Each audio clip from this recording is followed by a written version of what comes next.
Assalamun aleykum, əziz dostlar, qardaşlar. Deməli, belə bir şey düzəltdim. Düzdür, bunun müəllifi mən deyiləm. Sosial şəbəkədə görmüşəm və düzəltmişəm. Daşınması rahatlıq üçün, yəni rahat daşınması üçün çox ideal bir iki ayaqdır. İdeal bir şey, iki ayaqdır. Bax belə.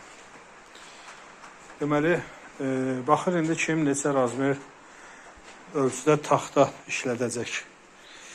Bunu mən 2.40 eləmişəm uzunluğunu. Yəni 2 yeşik, 2 arı yeşiyi yerləşəcək qədər. Burada bir dənə korpusu olanı qoyum hələ.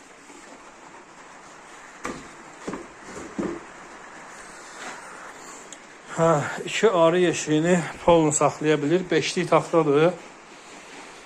İndi kim istəsə uzun da eləyə bilər taxtasını yəni. Artıq bu bir dəfə düzəlir və salam. 5'lik taxtaya götürülür. İndi kim istəsə bunu deməli 4 metrə də eləyə bilər. Amma taxtalar artıq 5-15 olmaq şərti ilə. Yəni taxta güclənəndən sonra saxlama qüvvəsi də güclü olacaq. Çox ideal daşınma rahatlığı var. Yəni taxtalar çıxdı. Bu 2 dənə balaca ayaqdır.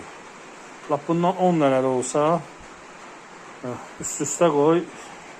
Heç bir balaca çamadanın yerini tutmur. Taxtaları da indi hər kəs ölçüsünə görə, eninə, qalınlığına, ağırlığının, çəkinin meyarına görə ölçə bilər. Çox rahatdır, çox. Çox rahat. Turbadan yığmaq olur, armaturdan yığmaq olur. Çox rahat bir şeydir. Buradan da deşiklər açmışam. Bunu artıq özüm fikirləşmişəm. Yəni hər bir ehtimala qarşı buradan şıtırları salıb, buradan artıq elə bir ki qoruyucu kimi. Allah hər kəsin malına bərəkət versin. Yəni bu qədər. Kim istəsə özü üçün düzəltsin. Çox rahat bir şeydir.